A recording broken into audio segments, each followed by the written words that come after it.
E estamos aqui com o Alexandre Santos, trazendo para a gente aí essa abordagem aí maravilhosa. Perfeito, Alexandre, perfeito. Eu tinha esquecido completamente aqui dessa interface aí, né? A nossa live é sobre exame alterado e você está falando de Conselho Superior, tributação de Receita Federal. Que molesta é isso, meu amigo? Não estou entendendo nada, Alexandre. É social, Paulo. O nome disso é social. O E-Social traz para o jogo, Paulo, o que acontece? Atualmente no país, tem um número mágico na nossa área, que só cerca de 5% das empresas brasileiras, isso varia de estado a estado, são fiscalizadas presencialmente, ano após ano, pela Auditoria Fiscal do Trabalho. O E-Social traz para o jogo 100% das empresas brasileiras autodeclarando informações no E-Social. Então responde aí, nesse contexto aí, o nosso amigo Zé Neva aí. O Neiva. Grande abraço, Neiva. Tudo bem? Neiva aqui de Fortaleza. Na verdade é o seguinte, Neiva, o que acontece? O ASO, para nós, médicos do trabalho, sempre foi um documento unicamente da esfera trabalhista, não é isso? Entretanto, quando a gente aprofunda a discussão do E-Social, em determinado momento, Neiva, a gente esbarra com a dimensão tributária da relação de emprego e trabalho, tá? E aí, existem os conceitos de obrigação tributária principal, que é quando a empresa está no polo passivo da relação tributária e tem que pagar tributo ao governo brasileiro, me refiro a seguro acidente do trabalho, financiamento de aposentadoria especial, o FACET, questão do FAP, o fator acidentário de prevenção. Este é o coração da tributação do meio ambiente do trabalho no país. Entretanto, este tributo, o pagamento da obrigação principal, é sustentado por um conjunto de obrigações acessórias que dão sustentação ao pagamento do tributo, que nasce de um fato gerador, que é remunerar trabalhadores expostos a determinados riscos ocupacionais, agentes nocivos aí, previstos na legislação previdenciária. E o grande protagonista e guardião da fiscalização e do custeio dessa tributação do meio ambiente do trabalho no país, Neiva, é a Receita Federal do Brasil, de modo que todo o conjunto de documentos comprobatórios do gerenciamento do ambiente do trabalho na área de segurança e saúde do trabalho, eles perfazem um conjunto de documentos que nós chamamos de obrigações tributárias acessórias. Informação junto ao E-Social é obrigação tributária acessória nesse sentido. O ASO, o PCMSO, o relatório analítico também são obrigações tributárias acessórias, que nascem lá na relação trabalhista, que nascem com uma roupagem trabalhista, mas são apropriados pela legislação tributária para a determinação de uma tributação final às empresas brasileiras. Portanto, a gente está falando de uma relação fisco no polo ativo, cobrador, e no polo passivo, as empresas brasileiras que remuneram trabalhadores expostos a agentes nocivos tipificados lá na legislação previdenciária. Lembrando que no ano de 2007, se não me falha a memória, Paulo, toda a arrecadação fazendária nacional passou a ser cargo da Super-Receita, né? Na Super-Receita Federal, você tinha antes a figura do auditor fiscal da Previdência Social e eles foram absorvidos pela Receita Federal do Brasil. É mais ou menos essa a história, Paulo, né? De modo que a fiscalização da tributação tem a ver diretamente com a atuação dos auditores fiscais brasileiros, da Receita Federal do Brasil. Neiva, se for para resumir, resume assim, ó. Obrigação principal, pagar. Obrigação acessória, fazer. Então, o ASO é obrigação de fazer. E essa obrigação é tributária por quê? Porque ela está dentro de uma relação jurídica baseada no Código Tributário Nacional, que coloca a empresa como produtora de informação fiscal, informação essa que vai produzir benefícios previdenciários. Como a Previdência faz parte do orçamento da Seguridade Social e como essa contribuição social, espécie de tributo, está dentro de um contexto de partidas e contrapartidas, nós temos que a informação partida pela empresa, obrigação fazer, tem uma contrapartida, que é o trabalhador usufruir ou não de um direito. Então, o nosso amigo, professor Alexandre, deu uma aula tributária para a gente.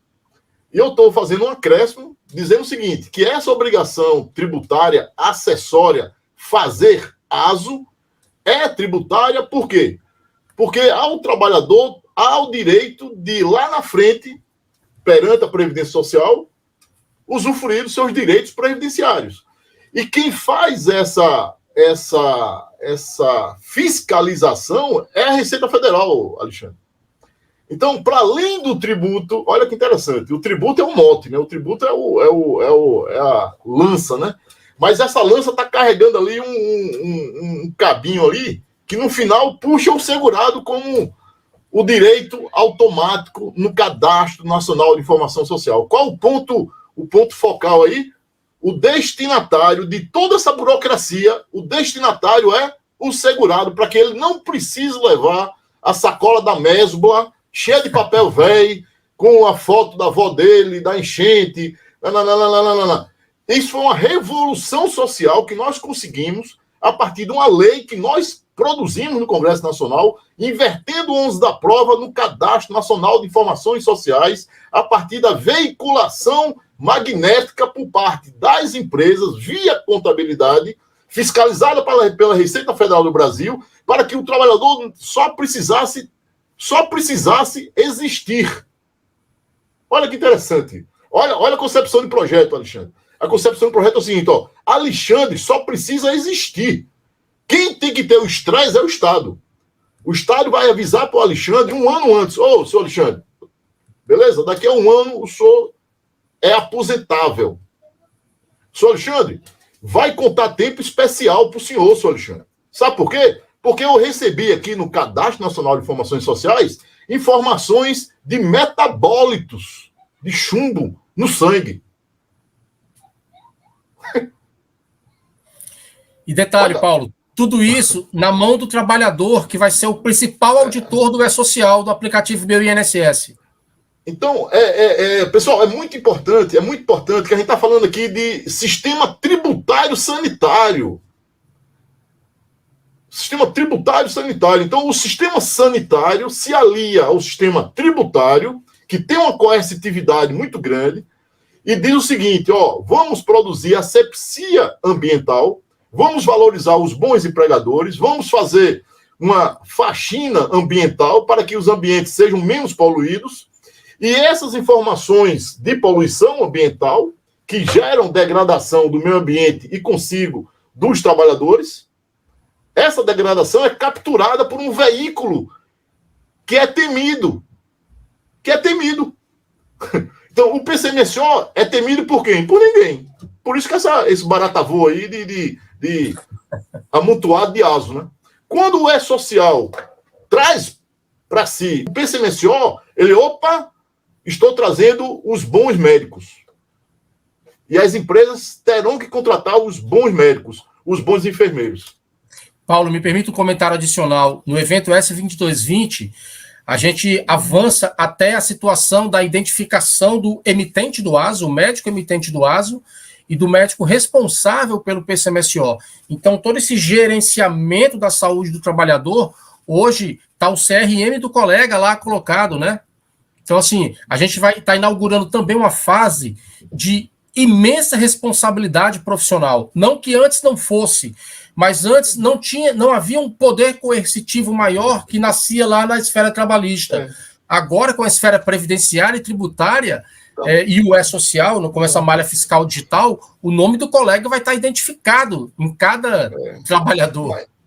Perfeito, amigo, mas eu consegui trazer aí o ponto crítico aí dessa história. O ponto crítico dessa história, pessoal, é tirar a sacola da Mesbla da mão do trabalhador. Tá claro isso para vocês, o que é sacola da Mesbla?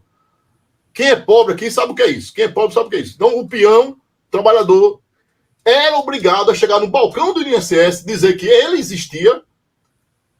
Ó, eu existo. E estou trazendo aqui minha sacola da Mesbla, cheia de papel, para provar que eu existo, trabalhei, paguei, que fui exposto, que tem fator de risco, que tem metabólito alterado de chumbo, não sei das quantas. Quer dizer, o trabalhador tem que encher a sacolinha da Mesbla, o papel velho lá, que sobrou da avó dele lá, trazer os papéis velhos de 30 anos, para dizer para o INSS, para o juiz, para o perito, o que quer que seja, de que ele existe e com todo esse penduricalho aí de burocracia.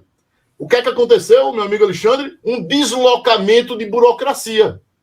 A gente sai da sacola da merda do trabalhador e passa para o helicóptero do empregador. Entendeu aí a diferença da sacola da mesbla do empregado para o helicóptero do empregador? Então, o empregador agora vai ter que informar para que o trabalhador chegue no balcão com tudo armado já, com tudo pronto. Inclusive com as omissões, né? Não foi feito exame, não foi emitida a CAT, não se reconheceu o exame alterado, se alegou uma resolução do CFM que não excusa a empresa da obrigação tributária, que é um dos itens aqui do nosso ponto aqui, né? Então, o médico que tentar, né, de forma descuidada, né, de forma perigosa, tentar se escudar, né, escudar também, tentar se escusar e se escudar na resolução do CFM, ele vai estar dizendo o seguinte, ó, a empresa não cumpre a obrigação acessória porque eu, médico, estou alegando a resolução do CFM. A resolução CFM vincula o médico, mas não desobriga a empresa de suas obrigações previdenciárias, tributárias. Até porque a empresa pode contratar o enfermeiro do trabalho. Sim.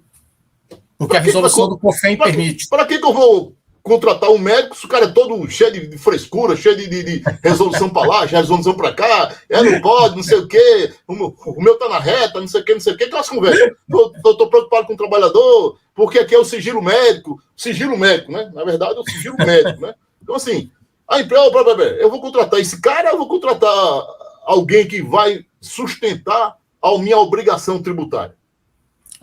Porque o auto-infração vai cair de todo jeito. A malha fina vai pegar de todo jeito. E vai ficar feio, né, Alexandre? Qual o grande problema, pessoal, de não enviar os ASOS, não fazer a correta informação, não fazer essa gestão que o professor Alexandre ensina no curso do IGSAT, que ele tem uma empresa aí só nessa área, eu insisto nessa propaganda, porque coisa boa a gente tem que falar, né, amigo? Né? De picareta no mercado aí tá cheio. Agora, quando aparece um Alexandre desse na vida, a gente tem que, opa, apareceu aqui um anjo, né? Um anjo não, um Santos. Então, vocês querem aprofundar? Eu sugiro que acompanhe aqui o nosso amigo que tem muita autoridade intelectual, mas ainda novo na rede, né? Ele está crescendo a rede agora, né? Mas ele tem o Instagram dele, tem a empresa dele, e a gente está fazendo uma parceria, né? PR Trilhas, aqui na Dom Educacional, a gente está fazendo uma parceria. Eu já tenho aqui minhas maluquices, né? Meus produtos e tal. O nosso amigo Alexandre está chegando com essa abordagem aí de medicina do trabalho, versão 4.0 aí, né? Que pega as 4 áreas de conhecimento, né? 4.0, pessoal. Medicina, engenharia, contabilidade e direito. Perceba que o Alexandre fala de tudo ao mesmo tempo, né? O cara é um espetáculo aí, né? E se você precisar de um diagnóstico, ele faz na hora. Inclusive com diagnóstico diferencial.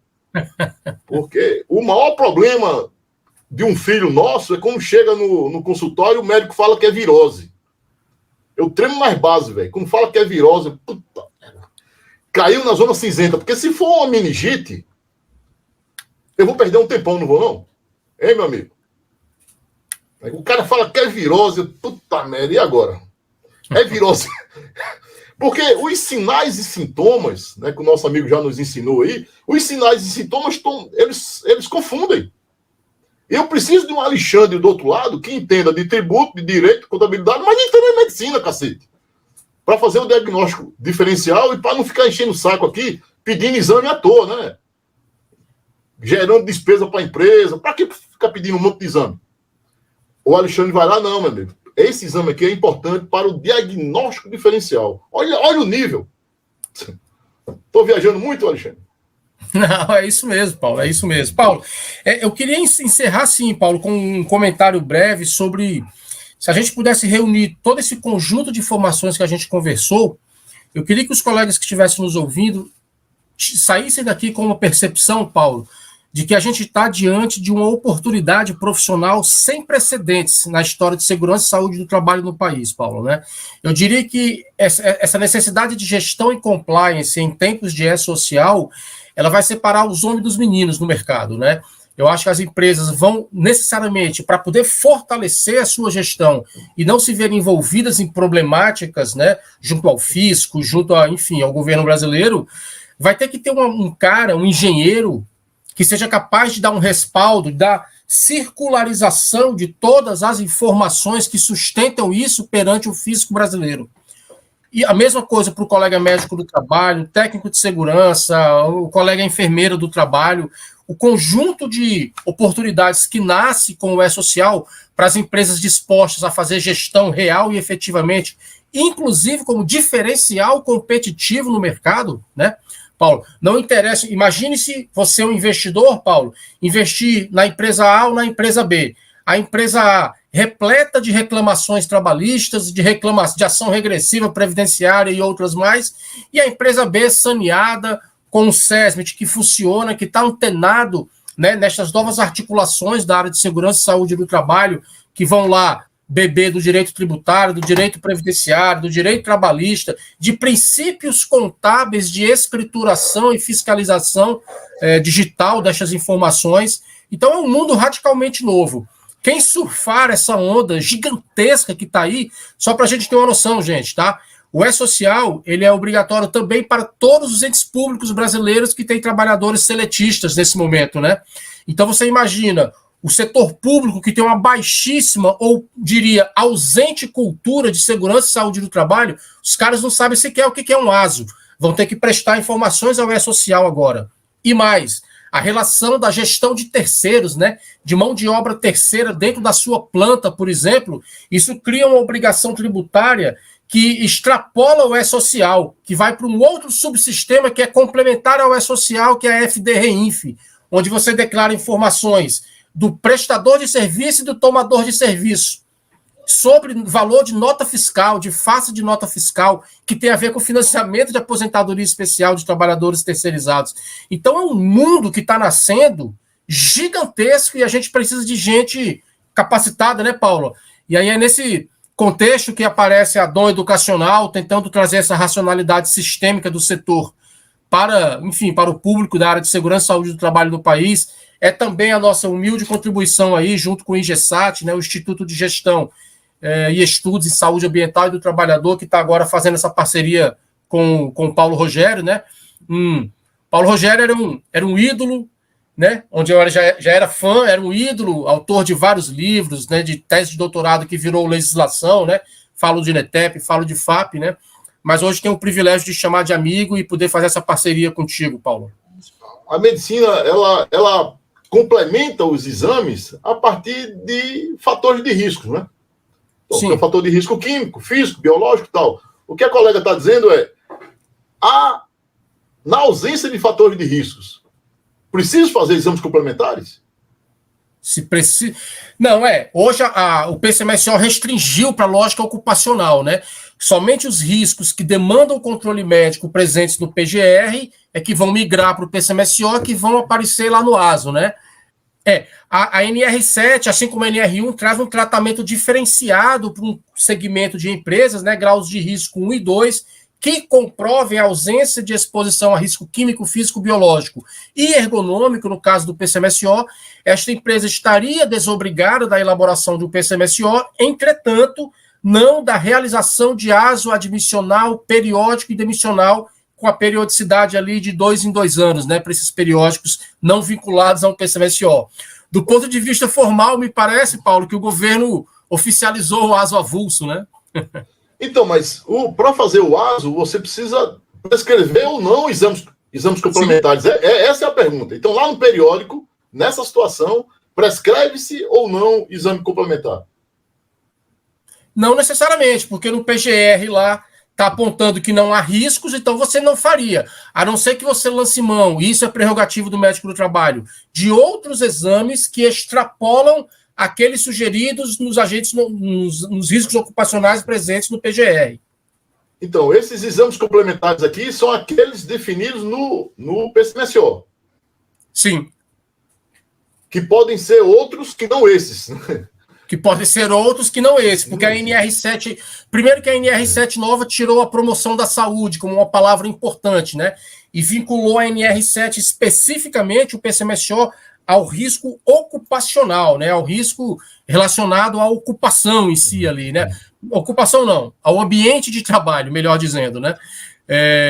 Então, restringiu demais, mas isso não retira a prerrogativa do médico de ampliar uma investigação com outros exames complementares, obviamente. Amiga Suzana, eu não sei se a gente conseguiu responder, mas se foi isso que a gente entendeu, Paulo, né? Mas ela colocou um kkkk, tá dizendo assim, esses dois peixes aí não sabem de nada, estão enrolando e tal. Paulo, ou a gente respondeu ou a gente enrolou ela, não sei o que foi. Porque tem a malinha, né? O balãozinho do direito, do jurídico, e tem um balãozinho da medicina, né? Sim. Então, no balãozinho do direito, está dizendo o seguinte, se não tiver fator de risco, ausência de fator de risco, não há o que falar em exames complementares. Está no balãozinho do direito. No balãozinho da medicina, a partir da vigilância sanitária, daí a importância do curso com o professor sanitarista, eu posso chamar você assim, médico sanitarista? A tua formação é essa, né? Sim. Então, é por isso que é importante ter um sanitarista aí como consultor, né? Porque aí ele vai dizer, opa, a despeito do direito, a despeito do jurídico, neste caso aqui é importante fazer exames outros, né? Apesar de não ter a obrigação do exame complementar, não é isso, Alexandre? Sim, exatamente. Só revisando um pouco a nossa programação em relação à nossa parceria, Paulo, a gente hoje fez uma live aí de 1 hora e poucos minutos aí, falando sobre o S2220, né? Só para rememorar que na sua plataforma a gente vai lançar o nosso curso aí, e só de S2220 são 25 vídeos, né, Paulo? Então a gente vai lá de Ramazzini ao S2220, Paulo. O Arnaldo Lage, ele pede para eu combinar aqui 2 posters dele sobre a Política Nacional de Segurança do Trabalho, o PNSST, o MTE, Previdência e Saúde, além de não realizarem políticas governamentais no sentido da atuação conjunta e integrada com estratégia de seus órgãos, ou seja, além de ser batimento de cabeça, né, Arnaldo? Eles não compartilham o mesmo banco de dados, que destoa do ideal e da finalidade. Meu amigo, isso é causa ou efeito? Isso é sintoma? O que é que você está medicando aí com essa fala do Arnaldo? Ele colocou aqui agora, médico não faz gestão, fato. Eu diria até que médico atrapalha a gestão, viu, Arnaldo? Na verdade, Arnaldo, esse é um desafio para todos nós, né? Médicos, sim, claro, existem ótimos médicos gestores, enfim, em grandes posições aí nos estabelecimentos de saúde, e a gente costuma brincar, né? Quer quebrar um hospital, entrega na mão de um médico, né? Porque é pela própria formação, né? Pela própria bagagem, o background da formação, e de modo que quem não enveredar para a área de gestão de saúde efetivamente fica muito prejudicado para exercer essa gestão que a gente coloca, essa gestão, né, com letras garrafais aí em saúde, né? De modo que cada vez mais a gente vê colegas médicos, sim, ainda bem, né, migrando para a área de gestão, tentando ampliar a discussão, essa racionalidade, né, necessária para tocar um serviço, e obviamente médico sozinho não faz gestão alguma, né? No ponto de vista de um SESMIT, por exemplo, já que a gente está debatendo segurança e saúde do trabalho, eu mesmo defendo o seguinte: se fosse para contratar um outro colega médico para fazer a mesma coisa que eu faço, eu prefiro contratar um enfermeiro do trabalho, um especialista em enfermagem do trabalho, que vai me dar toda uma retaguarda, né, de conhecimento mesmo, de monitoramento, que vai ser muito mais importante no dia a dia do que um outro colega, digamos assim, sem desmerecer o outro colega médico do trabalho, mas percebam essa multidisciplinaridade, essa ampliação desse território, que é um território de tensionamento, né? A área de segurança e saúde do trabalho é muito tensionada, né? De modo que quanto mais choque de gestão a gente implementar no dia a dia, melhor para todo mundo, melhor para a empresa, melhor para o trabalhador, melhor para o profissional, né? Para todos nós. Mas aí, responda ao Arnaldo, rapaz. Ele fez uma afirmação ou uma pergunta? Ele está colocando que essas várias instituições não se conversam, e é verdade, né? O E-Social, pela primeira vez, traz um banco de dados, né? Um ambiente nacional virtual, né? Que vai poder permitir, Arnaldo, não sei se esse foi o espírito da pergunta do amigo, mas que vai permitir fazer esses cruzamentos, né? Lançar luz, né? Com inteligência artificial, né? Com base em incorporação tecnológica para cruzamento de malha fiscal aí, que vai trazer muita realidade interessante no país, por exemplo, sonegação tributária relacionada à tributação do meio ambiente do trabalho, né? Então, órgãos que estavam apenas justapostos, eles agora tendem a funcionar como vasos comunicantes. Esperamos que isso se confirme no futuro e consiga, de fato, melhorar a acidentalidade brasileira, que ainda é a quarta pior do mundo no ranking de morte e acidentes de trabalho do planeta. Então, Alexandre, o Laje está trazendo aí uma espinha, né? Um espinhozinho. Um espinho mesmo, porque assim, a depender da pisada, você pode se ferir, né? Ou pode se dar bem. Então, o E-Social e o repositório de dados, esse Data Warehouse, esse grande armazém de dados, ele pode ser um estorvo, pode ser algo muito ruim para quem não quer fazer política pública. E aí todo o esforço de boicote, todo o esforço de desmantelamento, de adiamento, de bagunça jurídica, de norma para lá, norma para cá, cria essa confusão toda. Por quê? Porque o espírito é de destruição.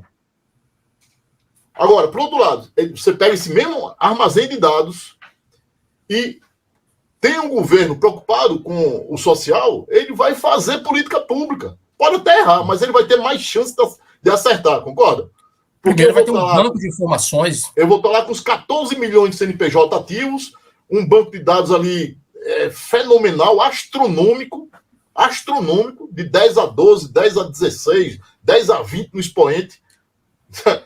E a partir disso, pegar os Alexandres da vida, pegar os doutorandos, mestrandos, os alunos todos do Brasil afora, de todas as áreas de conhecimento, e fazer estudos científicos baseados nesse banco de dados. Perfeito.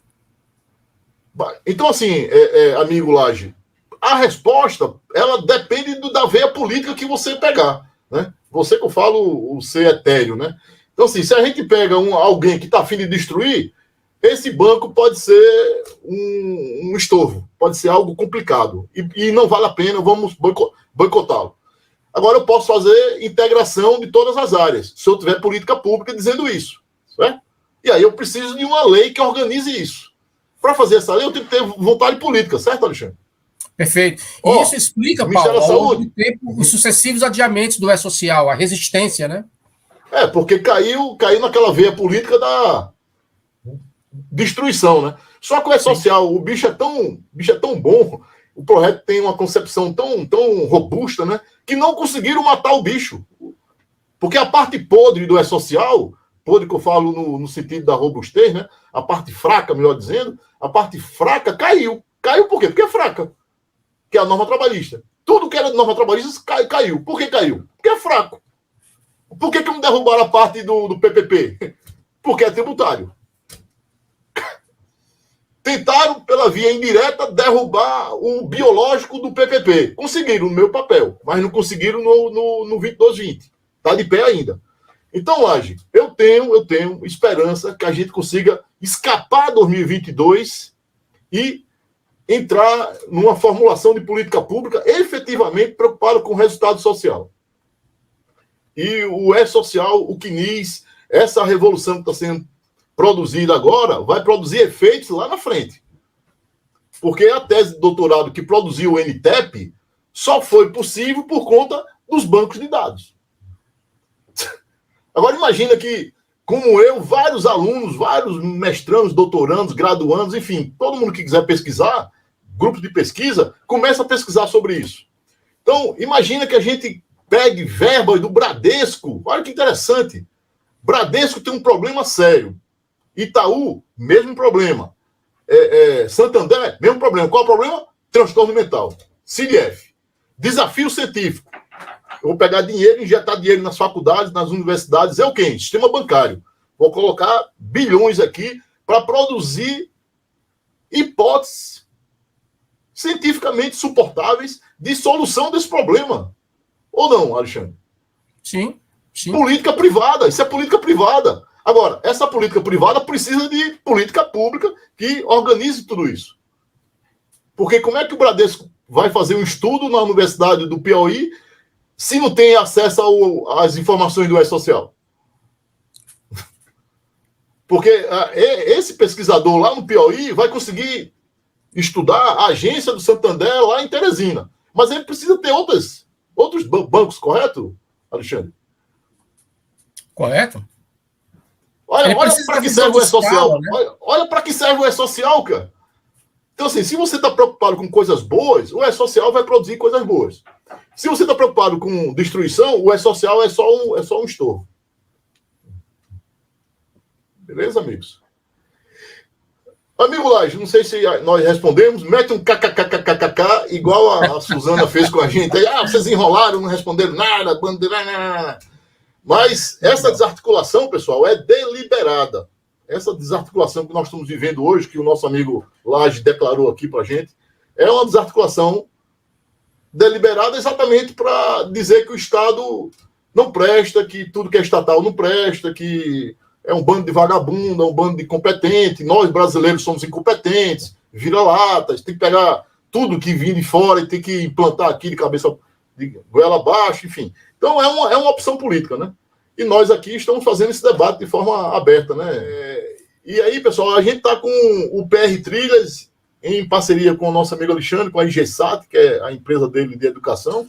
A gente está fazendo aí essa parceria e agregou muito. O Alexandre chegou aqui no nosso projeto, agregou muito, porque o PR Trilhas, como o nome sugere, foi a trilha que eu percorri, né? É muito da minha experiência. E o Alexandre está chegando, colocando a experiência dele, o conhecimento dele, né? Agradeço muito, meu irmão. Pode fazer o fechamento aí. Legal. Obrigado, Paulo. Obrigado pela abertura, pelo carinho e acolhida de sempre com a gente.